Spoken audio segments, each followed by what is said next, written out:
शिशिरमधला cricket romantic आणि शिशिरमधला एक तुम्हाला कदाचित माहीत नसेल, जे मुंबई क्रिकेटचे किडे आहेत, त्यांना कल्पना आहे की शिशिरमधला क्रिकेट हिस्टॉरियन जो स्वतःला जरी तो म्हणत नसेल, तरी त्याच्यातला जो इतिहासकार आहे, त्याच्याकरता आपण नंतर एक वेगळा भाग करू.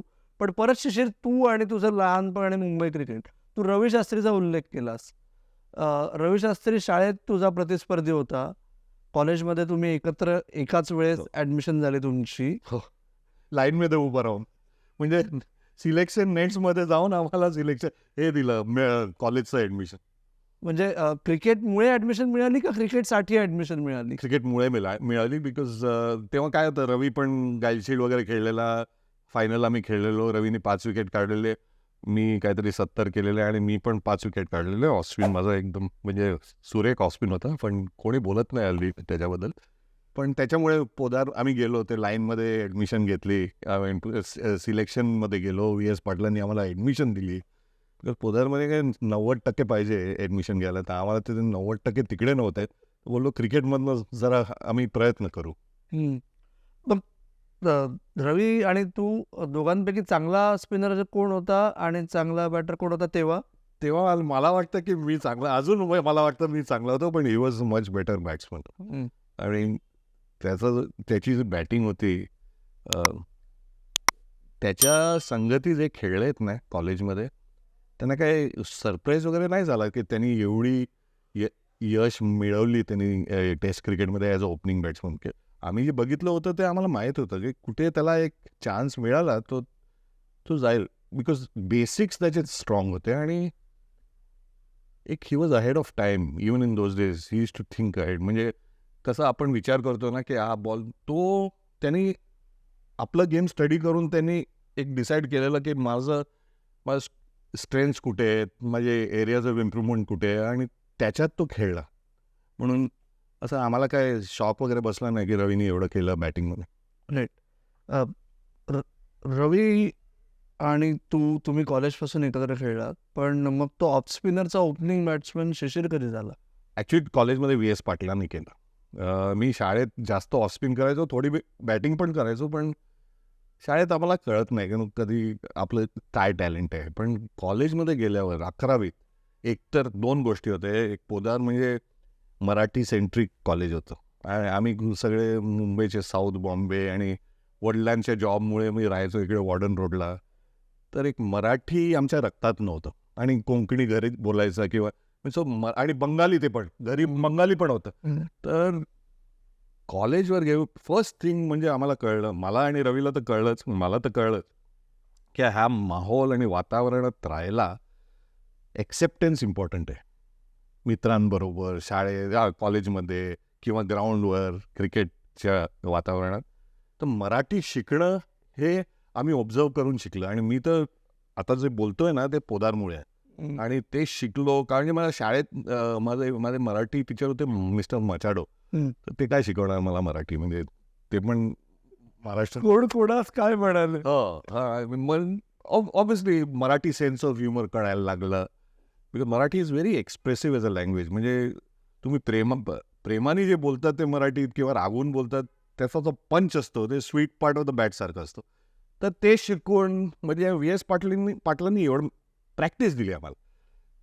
मी बोलणार नाही ग्रेट कोच वगैरे, कोचिंगचं वेगळं थिअरी होती तेव्हा, पण 1-1 तास नवीन बॉल खेळायचा म्हणजे गाडं पण गोळा होणार ना. 1-1 तास तुम्ही रोज नवीन बॉल खेळणार. समोर दिलीप यायचा कधी, वेंगसरकर प्रॅक्टिस करायला, टूरच्या मध्ये, किंवा गावस्कर यायचे, त्यांना पण बघून शिका. आणि 4-4 नवीन बॉल रोज खेळतायत तुम्ही, आणि नवीन बॉलचा प्रॅक्टिस करून स्वतःचे गेम तुम्ही समजायला लागतात. आणि तिकडनं झालं ओपनिंग बॅटिंग 11वीत झालं ॲक्च्युली. ओके. पण मग ते फास्ट ट्रॅक होणं तेव्हा कसं होतं? अंडर 22ला, अंडर 19ला मी खेळलो. म्हणजे तेव्हा क्षीरसागरने खूप रन्स केलेले, आणि मी, चंदू, लालू, राजू कुलकर्णी सगळे आम्ही एका ज्युनियर क्रिकेटमधनं समोर आलो. आणि त्यांच्याबरोबर राहून पण मला खूप शिकायला मिळालं. एक तर क्रिकेटबद्दल, बिकॉज ते क्रिकेट सेंट्रिक स्कूलवरनं आलेले, शारदाश्रम किंवा रॉबर्ट मनी किंवा किंग IAS किंवा बालमोहन. तर त्यांचा रक्तात क्रिकेट आधीपासून होतं, आणि त्यांच्याबरोबर राहून मी जरा शिकलो की कसे विचार करतात ते. आम्ही काय ते आमच्या शाळेत सगळं स्पोर्ट होतं, तर तिकडनं अंडर-19मधनं अंडर-22 आलं, तर मला माहिती आहे मी आणि रवी शास्त्री सिलेक्शनला गेलेलो. कर्नाटक आमचं क्लब होतं आणि कुद्रोली आणि अमलाडी आम्हाला घेऊन गेले सिलेक्शनला तिकडे वानखेडे आणि 5,000 लोक. तर 2-2 बॉल खेळलो आणि थँक्यू बोलले आम्हाला. सिलेक्शनमध्ये तसं होतं आणि आम्ही ते वानखेडेचं ब्रिज क्रॉस करून ते सत्कार रेस्टॉरंट आहे समोर, तिकडे जात होतो इडली खायला. सिलेक्शनमध्ये तर नाव तर नाही आलं, तर मी रवीला बोललो एवढे लोक आहेत तर आम्ही कसं करणार, म्हणजे काहीतरी करायचं. तर त्यांनी तेव्हा मला एक सांगितलेलं आणि मानायला पाहिजे त्याला. तो बोलला की एवढे रन्स करायचे की एवढे विकेट्स करायचे, लोक आम्हाला बघायला यायला पाहिजे. आणि पेपरमध्ये नाव येतं ना, ते महत्त्वाचं आहे. बिकॉज लोक रेग्युलरली ते वाचणार की यांनी केले 150 केले, 200 केले, जे काही केले, म्हणजे कोण आहे जाऊन बघू. आणि तसंच झालं ॲक्च्युली. मी फर्स्ट इयर जे अंडर-22 खेळलो बॉम्बेला, तेव्हा बॉम्बे होतं, कॅप्टन म्हणूनच खेळलो आणि 3 वर्ष कॅप्टन्सी केली. म्हणजे सगळे म्हणजे ही जी बॅच आहे आता, म्हणजे सगळे बोलतात ना, एक एक बल्क प्लेयर्स, जे एक पूल ऑफ प्लेयर्स, तेव्हापासून आमच्या टीममध्ये आम्ही एकत्र खेळलो. तर एक प्रॉब्लेम काय झाला, ज्युनियर क्रिकेटमधनं रणजी ट्रॉफीमध्ये गेलो, सगळे एकत्रच होते. राईट. त्या ग्रुपबद्दल म्हणजे जो तू आत्ता म्हणलास की रवी, चंद्रकांत पंडित, लालचंद राजपूत, राजू कुलकर्णी, संजय मारेकर थोडासा ज्युनियर थोडा राईट. पण जसं तू म्हणलास की सगळं मराठी वातावरण, तेव्हा मुंबई क्रिकेट प्रिडॉमिनंटली मराठी होतं. पण हा विरोधाभास म्हणजे सांग बरं तू संजयला काय विरोध म्हणजे ऑपोजिट. कॉन्ट्राडिक्शन. अँटीथिसिस. हां, इंग्लिश राईट. कन्फ्युजिंग करतो, ते मानसेकरांना कळेल. अँटीथिसिस आहे. तर की क्रिकेट हा प्रिडॉमिनंटली मराठी खेळ मुंबईतला, आणि क्रिकेट हा अत्यंत महागडा खेळ, एक्सप्रेस. राईट. ते तेव्हा कसं काय 70s मध्ये तुम्ही लोकांनी क्रिकेट खेळणं चालू ठेवणं in itself was a big deal. पण ते कसं काय जमलं? ते अमोल, तेव्हा काय होतं, क्रिकेट मिडल क्लास माणसाचा गेम होता. भले इक्विपमेंट वगैरे, पण तेव्हा बेसिक इक्विपमेंट होतं. मला माहिती आहे की पहिली रणजी ट्रॉफी मी खेळली ना, मी इकडे वानखेडेवर, तर मी ते बाटाचे शूज घालून गेलेलो.